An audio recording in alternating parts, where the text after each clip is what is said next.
Hoceima. Les projets sont, je pourrais dire, 99% achevés dans la ville.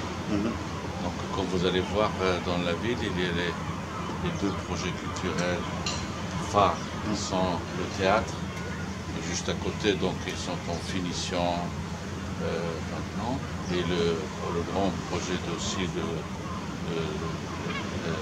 conservatoire de musique. Donc, ce sont les deux grands projets culturels. Il y a les projets en relation avec le secteur de la santé, ils sont achevés aussi, ce qu'on sert à la santé. Les terrains de proximité, au moins une dizaine, donc les projets sportifs, ils sont aussi achevés. La restructuration des quartiers de la ville, et je peux dire qu'ils sont à 80%. Parce qu'on a arrêté les travaux durant la saison estivale. Chaque été, on arrête les travaux parce que c'est une ville touristique, donc c'est gênant de voir les engins. Donc on a arrêté presque 3 mois les travaux, donc il reste encore à finir quelques quartiers dans la ville. Cette restructuration, c'est surtout les chaussées, les pavés, l'éclairage public, les espaces verts, tout ça. Donc en ce qui concerne les projets d'assainissement aussi, ils sont en cours. Donc en ce qui concerne la ville d'Al Hoceima, je crois que d'ici la fin de 2020, ils seront achevés.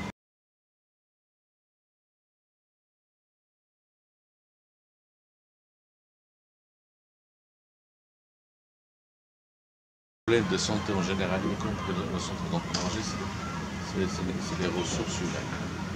Des fois, quand on a un médecin qui est muté avec de la ville de Hoceima et part vers d'autres villes, donc il y a un manque, il est difficile de remplacer, c'est difficile de remplacer. Le problème de santé actuellement réside dans la pauvreté des ressources humaines, à savoir les médecins et les spécialistes. Et puis il y a le problème de la pauvreté extrême de la population pour l'achat des médicaments. Un effort est important, il est en train de se faire au sein de la région et aider les malades démunis. Il faut dire qu'aussi les patients qui ont ramène maintenant, ils sont pris en charge. Il faut généraliser donc cette couverture sociale pour que les malades puissent acheter leur médicaments. Parce qu'il reste des médicaments qui ne sont pas couverts. Donc là, on trouve des difficultés. Comme je vous ai dit, donc il y a un problème de médecins, il y a un problème de pouvoir d'achat des malades, des patients.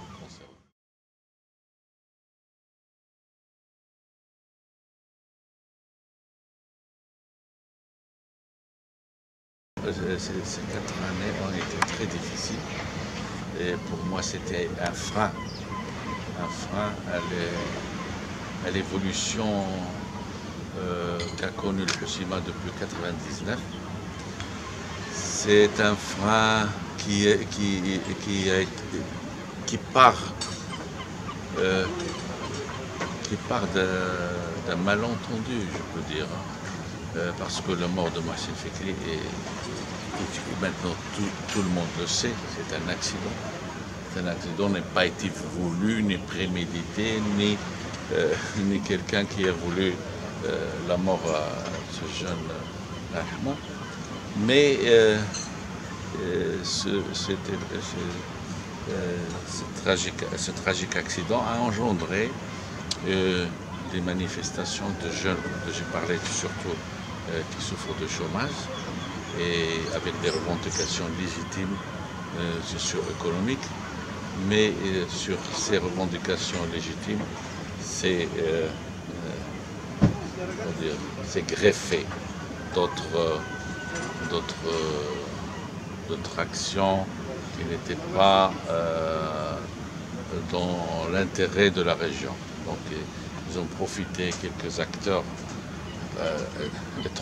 externes ou internes qui voulaient que cette évolution d'Al Hoceima sereine et très positive soit freinée. Et avec, bien sûr,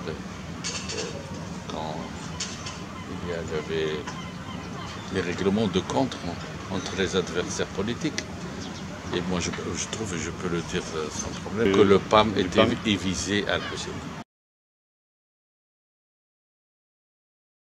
Ça ne peut passer que par la grâce royale parce que je crois que Sa Majesté le Roi a bien compris ce qui s'est passé et la population aussi a compris bien ce qui s'est passé.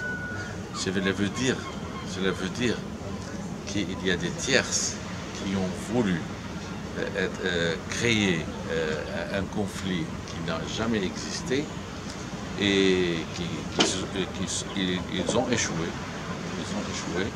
Et maintenant, la population est vraiment consciente qu'il y a eu de la manipulation.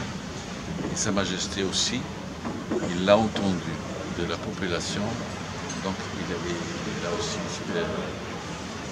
compris ce qui s'est passé. Donc maintenant la page est presque tournée. Il reste dernière grâce royale. Mais on l'a libéré grâce à la grâce royale. Les condamnés de 10 ans, ils sont aussi libérés. Effectivement. C'est pour ça qu'ils ont été libérés. Je pense que aussi il y aura, Inch'Allah, bientôt une grâce royale pour ceux qui restent des détenus.